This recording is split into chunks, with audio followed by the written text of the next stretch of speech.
Run it back for the boys from 69, back for the fans on 12th and Vine. Run it back to back and raise it. Hello, Chiefs Kingdom, and welcome to the Milwaukee Chiefs cast live from the Wolf Den. I am Chris. And I'm Josh, and we are going to be recapping the divisional round playoff game where the Chiefs beat the Browns at Arrowhead 22-17. This weekend, we host the Buffalo Bills at Arrowhead for the AFC Championship. Big reminder to all Southeast Wisconsin residents, you are invited to join us for game day. Visit mkechiefsfans.com. Today, as always, we'll be talking Chiefs and also the rest of the NFL playoff landscape.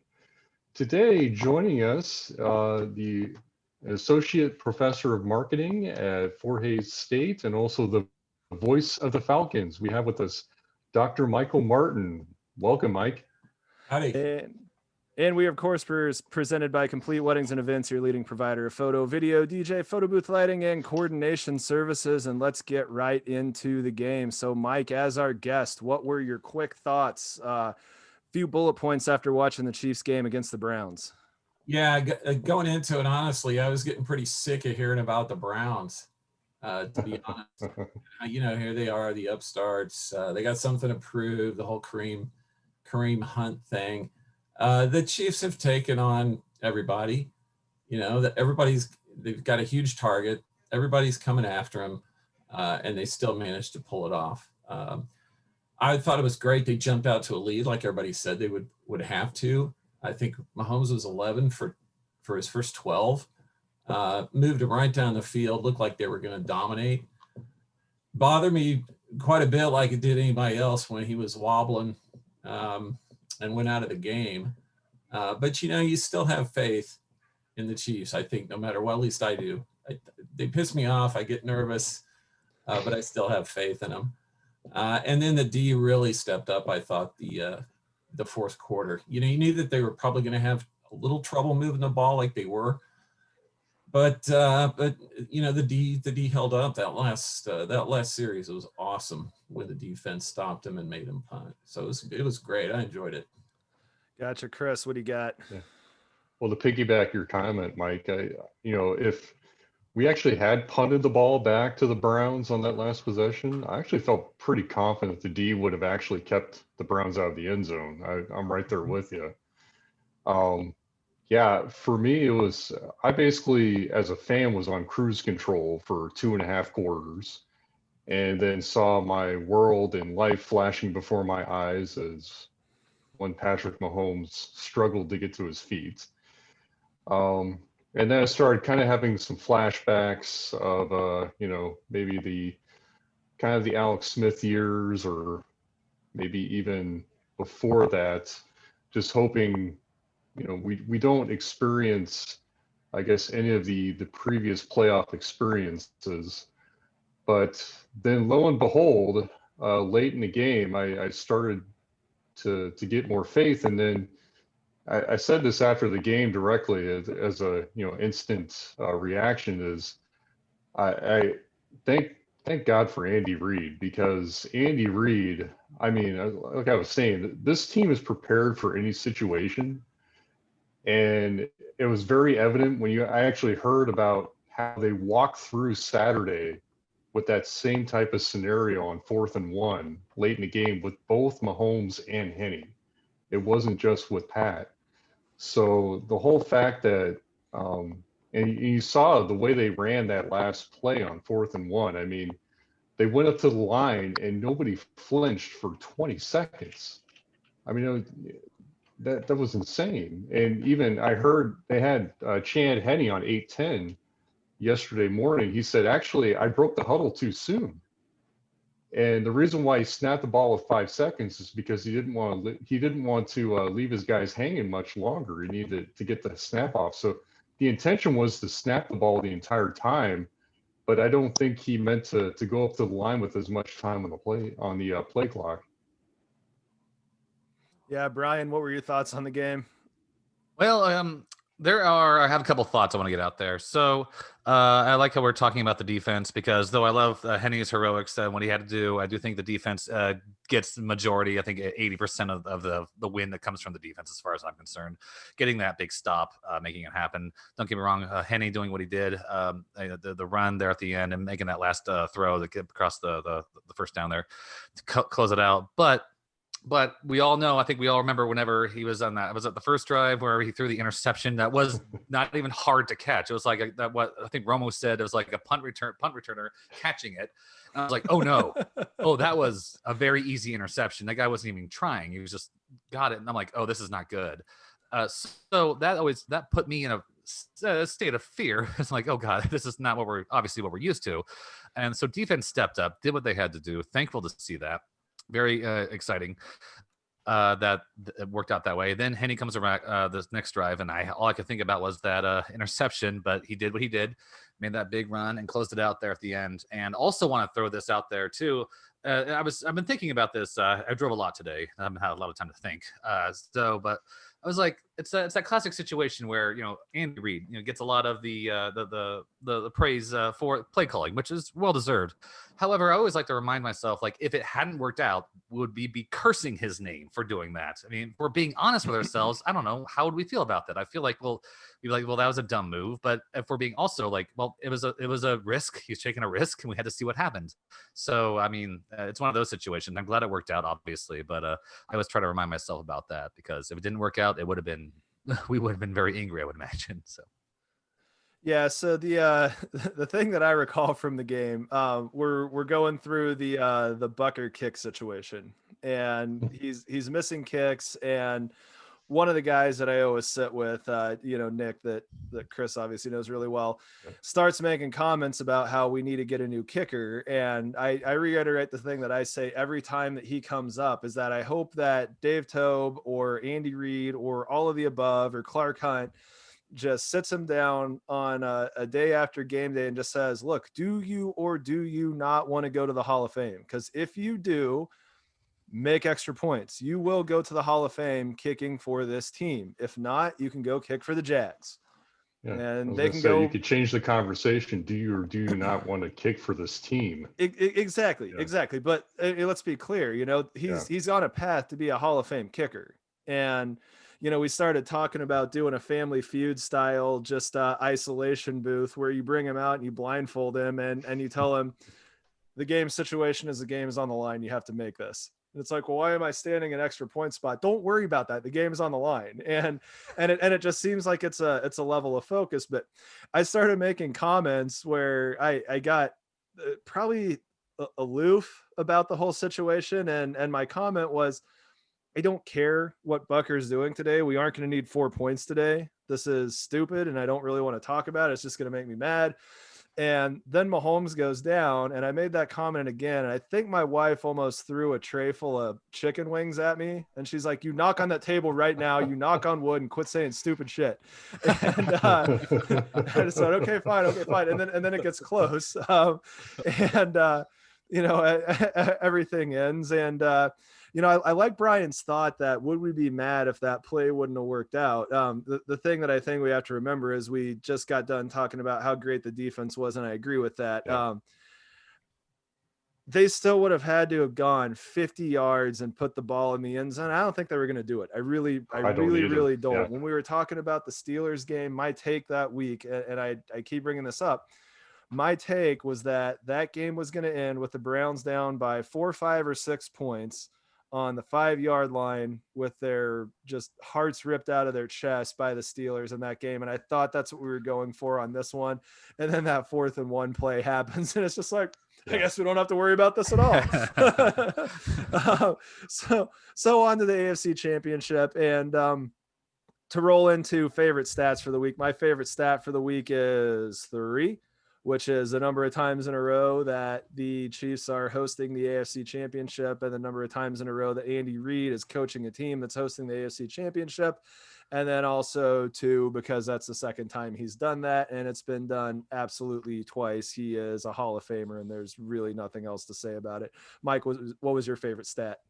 Mine was the two-headed monster ended up with 101 yards rushing. You know, a lot of people I think figured Chubb and Hunt would Mhm. come in and get a lot of yards, and they look more like the Cookie Monster than the two-headed monster. I was really happy with that, and it reminded me of the way they stopped Derrick Henry last year. You know, to Yeah. like 70 yards or something. I mean, they just stone those guys. Bring the best guys in there, and the Chiefs will, you know, get their business done against them. Absolutely. Chris, stat.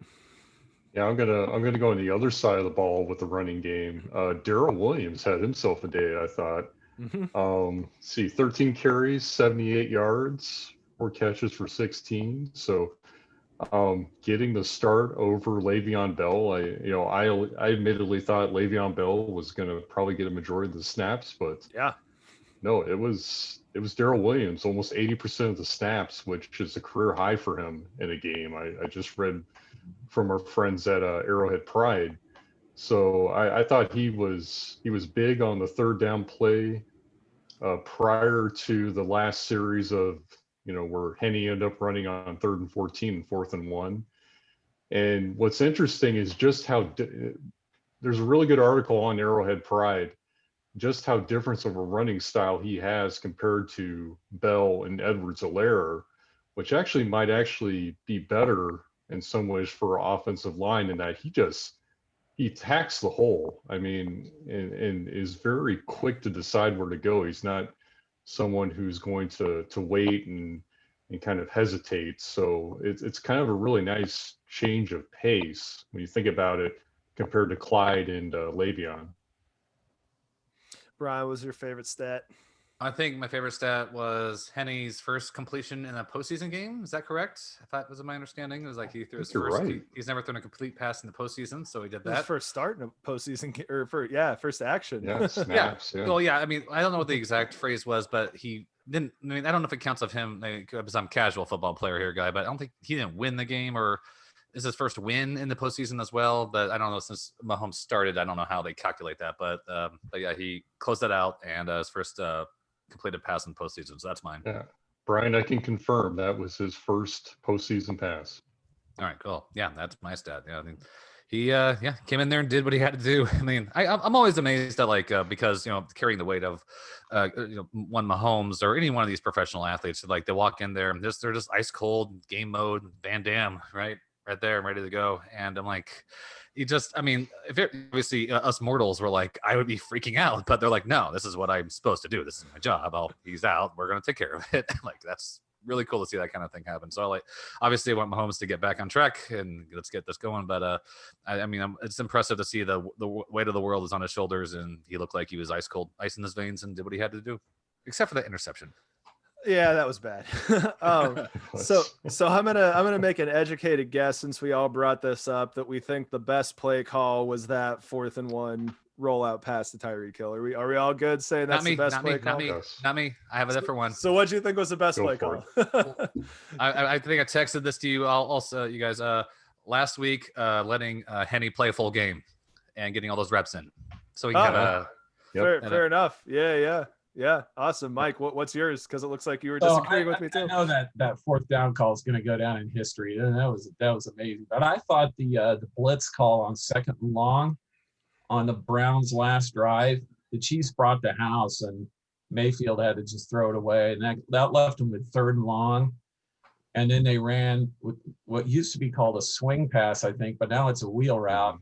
Mhm. And I got like 3 yards or something. The Chiefs played it really, really well, and then they ended up punting. So that, I mean, it's hard to beat that 4th down call. That was so gutsy. Actually, that call was pretty darn good too. That play, the 3rd down play with Hunt, Nick Wright on first things first on Fox Sports talks about Chris Jones's play and how he got into Mayfield's face and got that ball out of his hand quickly to Kareem Hunt was the most underrated play of the game. And what history is going to forget after, the recording of that show and this, people like us talking about it, when people quit watching these videos, nobody's going to remember that play. But yeah. Good one, Chris. What are your thoughts? Yeah, no, I guess outside of the 4th and 1, gosh, that play just overwhelmed me so much. Yeah, I actually the play before that on 3rd and 14, because if you notice, that was a straight drop back, because I remember I kept pacing around my living room before the 3rd and 14 saying, hand it off, punt it, let's just go ahead. And the fact that, and you looked at the receivers, everyone was pretty far downfield. It's not like he had a check down either. So I don't know if the play was designed for Henny to actually try and throw for the first down, or if it was to, actually go on a, quarterback draw. But the whole fact that that was a gutsy play call too, to drop back on 3rd and 14 where you're trying to protect the lead. Yeah. Good stuff. My original one was going to be that that little trick kind of handoff thing. The Hardman was like kind of flicked it to him, or when he's running in front of him. That was, when I saw him do that, he gained a lot of ground. Like, I think this might be my favorite play call. And then the rest of the game happened. I was like, I got some choices here. I got to kill too. All right, so Mike, what'd you think was the what was the so that was best play call. What was your favorite play of the game? Your favorite thing to watch? It was the Kelsey TD when he made that move on Denzel Ward. Once again, the Chiefs, make a superstar look like a high school kid. Remember when they burned Richard Sherman in the Super Bowl? Oh yeah, Sammy Watkins. Yeah, the meme that turned into "Here's what 6 feet is" going. So I thought that move, and then that just getting into the end zone, kind of riding Hardman into the end zone. I thought, and it's always good when Travis scores. To me, I love that. So that's mine. Chris, favorite play? The Honey Badgers interception, which should have led to another score, and once he picked off that pass, I'm like, this game's over. Like, I just had it made up in my mind. So he has been incredible. And I'm going to throw out a stat for him real quick. Our friends on Pro Football Focus threw this up, that he has allowed the lowest passer rating since last year of anyone defending the slot. I mean, he is continues to just be, I think, the most valuable player on the defense.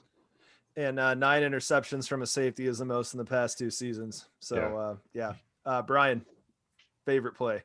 Butker hits one from 33 yards. Yeah. Yes. He did. Yes. I think the monkey's off his back. He's not missing anymore. But I better not. I'm not knocking wood anyways. Anyway. Yeah.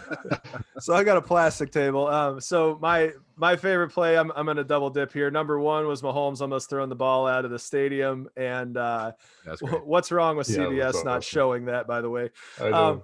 But the other one, I've got to get a business professional here. The whole thing where Mahomes is sitting in the locker room with the hashtag Henny Given Sunday, or anything is possible, and you find out afterwards Chad Henne makes a comment. It's just like, well, I don't think that hashtag is going to show up on my LinkedIn. And his LinkedIn profile is pro football athlete or something like that in Kansas City. He's just like, that's awesome. That is a guy that truly doesn't care about social media, and it's hilarious. Next thing, if last week of football was a song, I'm going to go with Blaine Howard, who we hosted, Run It Back. Mike, what's your song? I had another one, Bites the Dust by Queen. New Orleans, Buffalo, Tampa, Cleveland. Everybody comes in every week. Everybody around the country is waiting for somebody to beat the Chiefs, but it doesn't happen. Yep. Chris, what do you got? I'm going to go with Comfortably Numb by Pink Floyd, because I was comfortable until halfway through the third quarter, and then I was numb until the 4th and 1 play. But yeah. Brian, what do you got? Are you going with Pirate Love or? No, this one is, I just thought of it as Chris was talking. There's a lot of emotions going on in this game, and it was freak out, because there's one kind of freak out, and then there's another kind of freak out. So it's like the happy freak out and the freaked out. So I'm gonna go with freak out as my experience in the song, because there was a lot of freaking out going on in this game for me. Yes. There you go. All right. So anybody besides me do any daily fantasy this last weekend? I did not. Okay.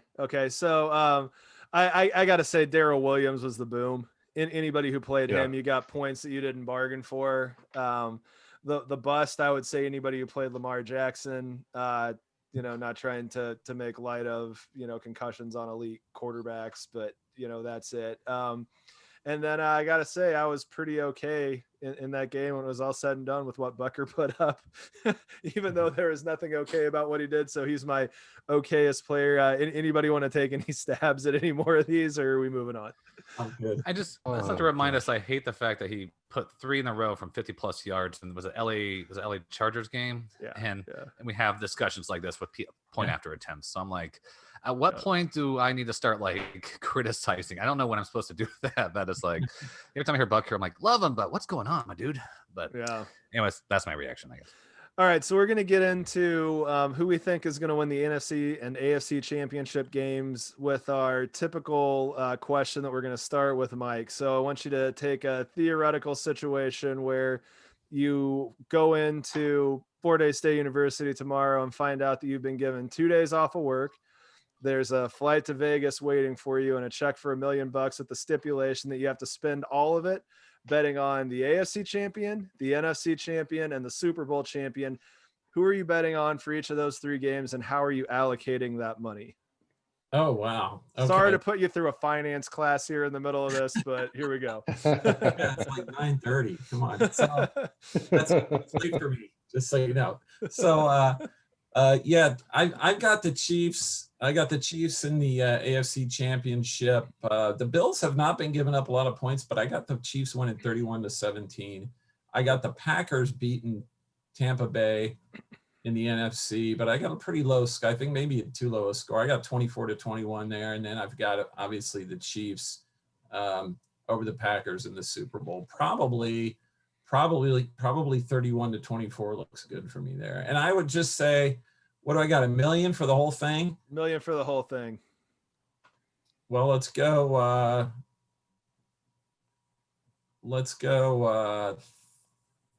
3, 3, and 4. There you go.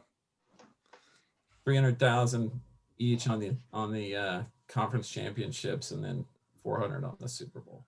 Chris, how you feeling this week? Okay, I'll take the Chiefs. So right now the spread is 3 points, which is kind of your standard home field advantage here. So I feel better about the Chiefs in the Super Bowl than I do in the AFC Championship because they'll get a couple weeks to rest up. So I'm gonna put 100 down to the Chiefs for the AFC Championship. And the NFC Championship, I'm going to go ahead and go against the grain and take the Bucks just because I can't get that absolute stomping they put back on them. And, I think it was October. So I'll take the Bucks in a close one. I'll go ahead and I'll put down, let's say 400,000 on the Bucks, and then I'll take the rest on the Chiefs in the Super Bowl.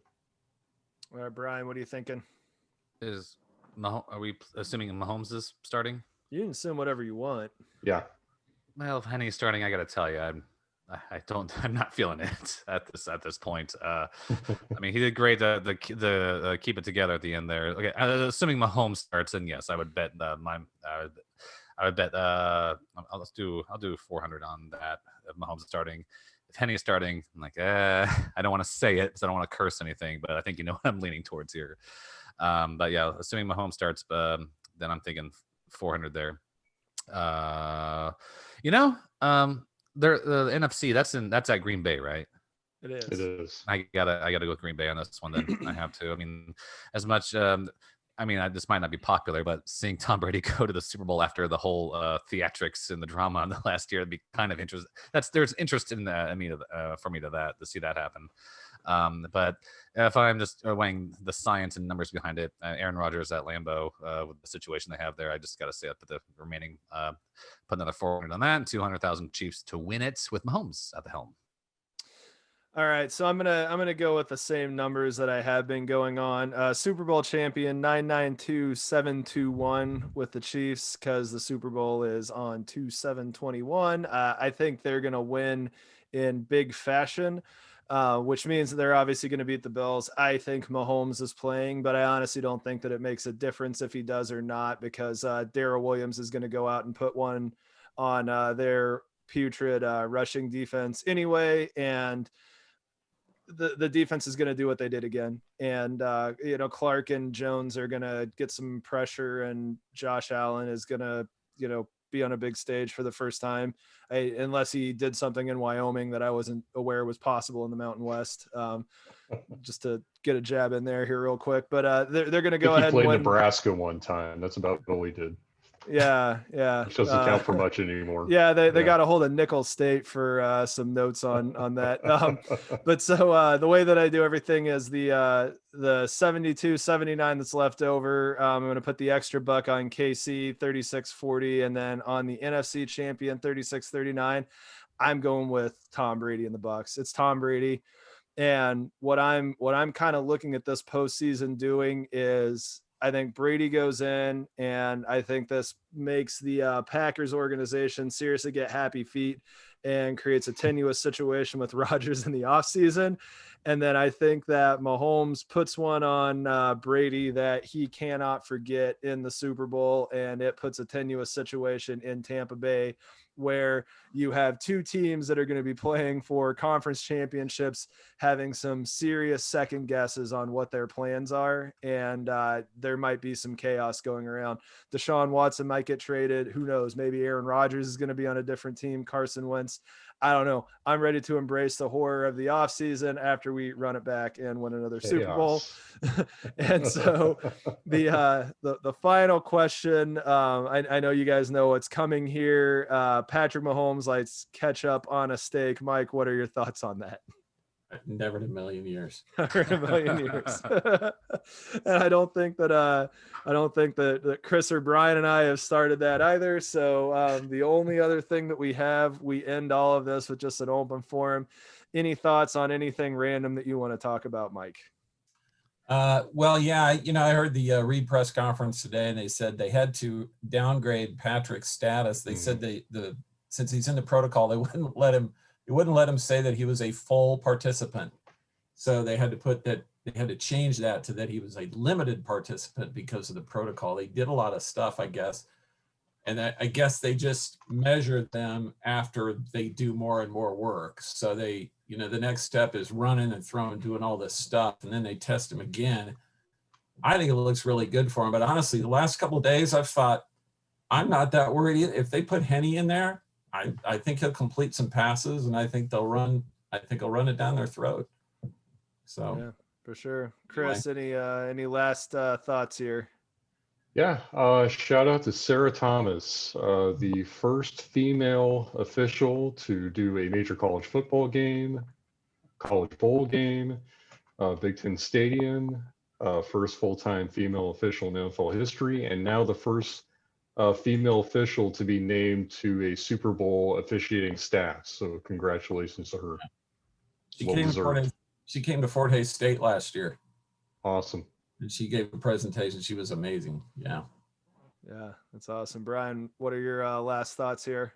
Aaron Rodgers is still in the running MVP. Is that correct? Tell me I'm wrong. Is that we still feeling that? He hasn't won it officially yet. I'd say that he won it, but it's not official. If he loses to Tom Brady, still MVP? The voting's all in after the regular season, right, Chris? Okay. I don't know exactly, but probably. So he loses to Brady, wins MVP, and going for another job, or can you get rid of reigning MVP? Has that ever happened? Is that a thing that I'd have to go back and look at that, but imagine that you have the reigning MVP and you got to go. Like what? Like how good do I have to do at my job in order to keep my job? Fine, I guess I'll go play somewhere else. But that's just an interesting thing. While you were talking, Josh, about if we're talking to Aaron Rodgers at a different team next year or whatever the future looks like for him, he's in the running for the MVP. So that's just that's the first thing that popped in my head. I was like, how can you fire the MVP? That's messed up. So something to think about, I guess. But yeah, looking forward to this weekend. Hopefully the starter we want at the helm will be there. I don't know.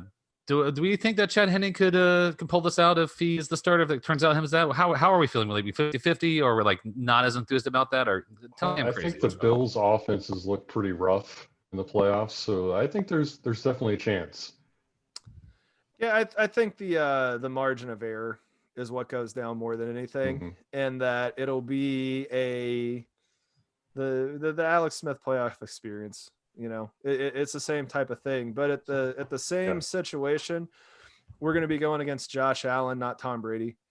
Yep. You know, and part of this is Allen's first time in a truly high leverage game, and he did not go out and win a game against the Ravens. I mean, that game was 10-3 with Lamar Jackson being concussed and not playing half a game, and then a 104-yard interception that should have been knelt down. You know, let's be clear about what that game actually was. There was nothing from the Bills that said, "Ooh, we're going to go, beat somebody down."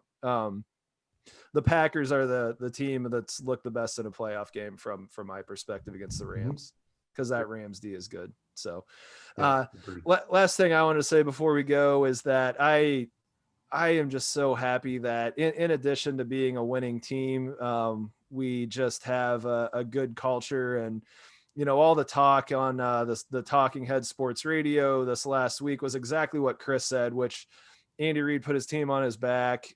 He went out and he trusted his team. And the rhetoric around everybody was, every head coach will tell you they trust their backup, but Andy Reid went out and lived it. And it was just the whole thing. I mean, the culture that they've put together, you know, win, lose, or draw any of these next two games, we're not going to be hearing anything about Mahomes being traded. We're not going to hear anything about any player not wanting to be part of the team. We're not going to hear any coach falling out of line. And you have a quarterback of similar, you know, caliber, the upper echelon top 5, both in Houston and Green Bay. And neither one of those organizations can seem to get out of their own way. They keep hiring people that just can't make things work. And organizational culture, regardless of whether you're talking about a business or a university or a professional sports team, it really matters. And, you know, I applaud Clark Hunt for putting a good one together. So, Yeah. Until next time, go Chiefs. Yeah. Go Chiefs. Chiefs. Chiefs. So run it back for the boys from 69.